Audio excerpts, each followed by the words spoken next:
Então dá para a gente entrar muito em uma fala que o senhor tem, que até viralizou um vídeo esses dias. Essa geração ela é pior do que Judas, porque essa geração serve a Deus e até quer ir para o céu. Judas, o propósito que ele tinha em andar com Jesus era diferente dos outros discípulos. Os discípulos queriam andar com Jesus porque se identificou com Jesus e queria o reino que Jesus estava oferecendo. Judas começou a andar com Jesus porque ele achava que Jesus ia garantir a independência para os judeus.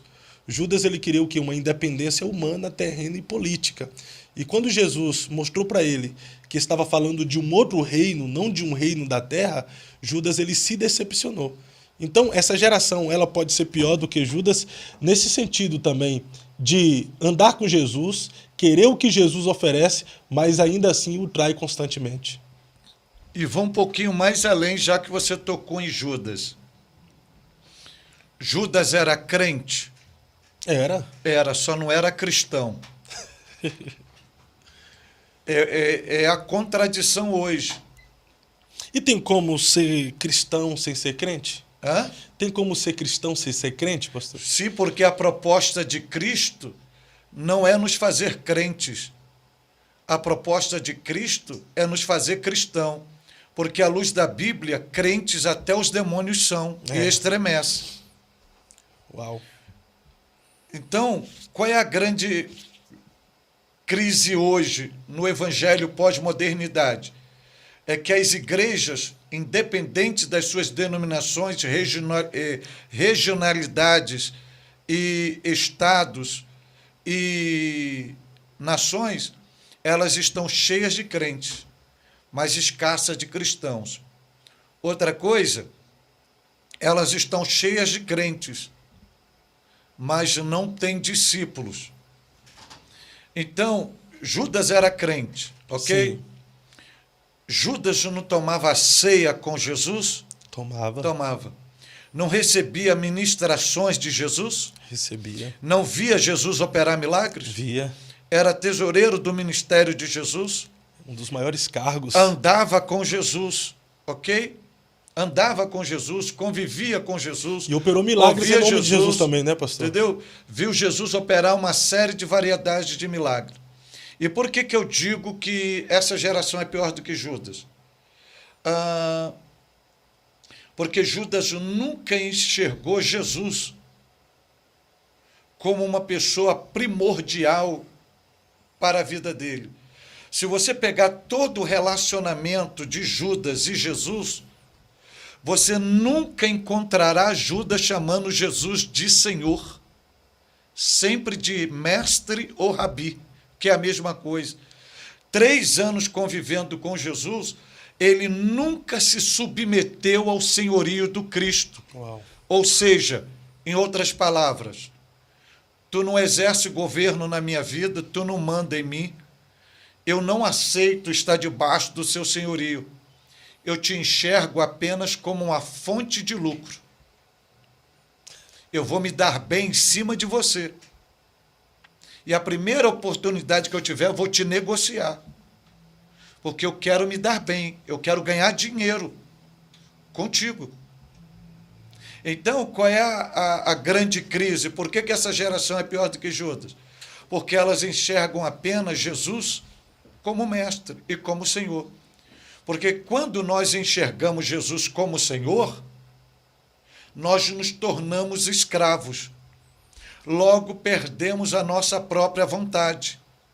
E nós somos submetidos à vontade dele. E no cristianismo genuíno, autêntico, legítimo, proposto pelo Cristo da Bíblia, quem serve a Jesus não tem vontade própria. É a vontade do Cristo em nós.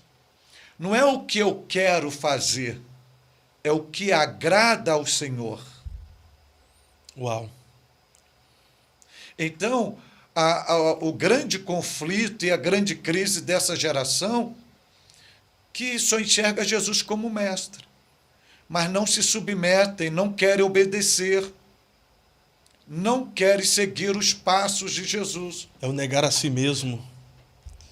Aí você tocou num assunto que é muito interessante em questão da graça da fé cristã. Porque quando Jesus ele morre na cruz, até morrer na cruz, e eu vou pontuar isso, em toda a trajetória do ministério de Jesus, Jesus nunca obrigou ninguém a segui-lo. Nunca obrigou. Porque cristianismo não é por obrigação. Cristianismo é voluntariedade, liberalidade, liberdade, amor e temor. Jesus apenas disse assim, se alguém ele coloca uma condicionalidade, quiser vir após mim, você não é obrigado a vir, é só se você quiser. Você pode seguir seu estilo, sua vida, seu prazer, segue em frente, porque realmente tem duas portas, tem a larga e tem a estreita. Você escolhe a porta que você quiser. Agora, desde o momento que você opta em me acompanhar e me seguir, as regras são minhas. O padrão de vida, eu que determino. Então, você não é obrigado a vir após mim. Mas se você desejar vir após mim, primeira coisa, morra para você. Se torne um defunto ambulante, que é o ato de negar a si mesmo. Morra em si mesmo para que a minha vida seja infundida em você. Segunda coisa, diariamente, ao amanhecer o dia, você tem uma cruz para carregar. E em terceiro lugar, você nunca poderá passar à minha frente. Isso é forte. Siga-me.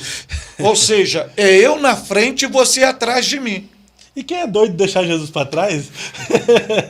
Mas a verdade que aí é que a gente está vendo, voltando a Judas, sim, o que a gente está vendo é justamente isso. É uma galera que não quer negar a si mesmo, é uma galera que não quer carregar a cruz e uma galera que passou à frente de Jesus. Infelizmente. Jesus se tornou para eles um objeto, uma fonte de lucro, um prazer momentâneo, como eu vos disse, um trago, uma dose,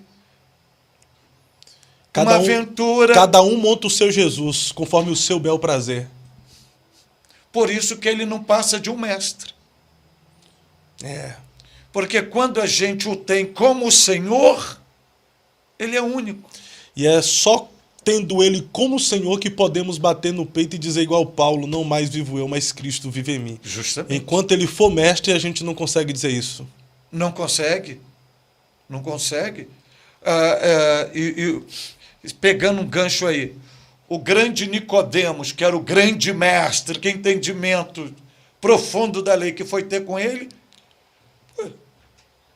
ele perguntou para Jesus, como mudar, como crescer, como nascer de novo?